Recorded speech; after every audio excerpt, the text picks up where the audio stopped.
본격! 아키베어가 안내하는 길 따라 다닌 방송입니다. 새로 바뀐 도로명 주소 길을 따라 건축적인 이야기를 들려드릴게요.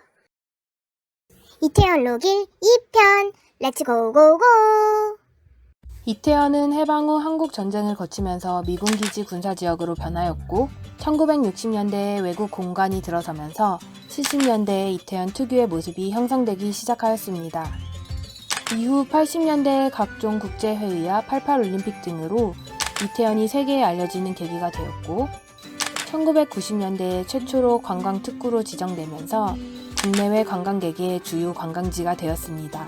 이번 2편에서는 관광특구 지역인 현재 이태원의 소식을 전해드리겠습니다.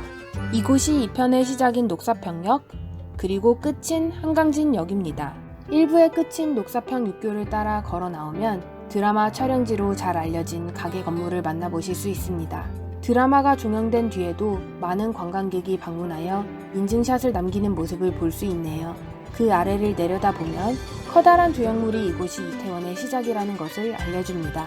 역을 따라 걷다 보면 많은 이국적인 가게들과 외국인들을 만나볼 수 있는데요.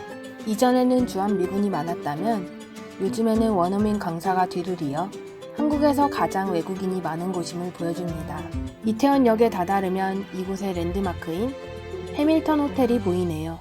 이태원은 축제가 많기로도 유명한데 지구촌 축제의 공연 장소가 이곳이기도 합니다. 현재는 재정비 중이라 돌아오는 가을을 기대하셔도 좋을 것 같아요. 호텔을 기준으로 서쪽으로는 재래시장이 위치하고 동쪽으로는 대형 건물들이 많이 자리를 잡고 있습니다. 도로명 주소길을 걷다가 노천 카페와 이국적인 분위기로 여기까지 걸어오셨다면 뒤편으로는 멋스러운 새로 지은 건물들이 맞이해주는데요. 주로 패션과 문화 관련이라 단층으로 되어 있어서 거리가 비교적 정돈되어 보입니다. 아키베어 가이드에서 소개되었던 아하! 현대카드 라이브러리도 볼 수 있는데요.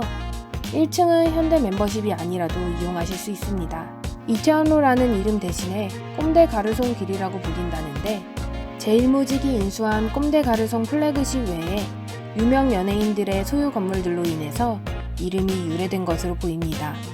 한강진역에 다다르면 이번 출구와 연결되어 접근성이 매우 뛰어난 블루스퀘어 홀이 자리 잡고 있습니다. 국내 최대 규모의 뮤지컬 전용 극장으로 많은 관람객을 수용하며 전용 북카페가 자리 잡고 있고 다양한 뮤지컬 관련 상품들도 구경하실 수 있습니다. 끝으로 다다르면 시작과 끝을 이태원로 길의 육교에서 마지막 표지판을 확인하실 수 있습니다.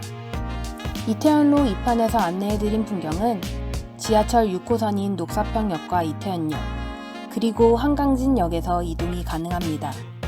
새롭게 바뀌어가는 트렌드의 거리에서부터 우리나라 속 작은 지구촌 거리까지 이국적인 분위기를 느끼고 싶다면 이태원로 길, 도로명 주소를 따라 걸어보는 것은 어떨까요?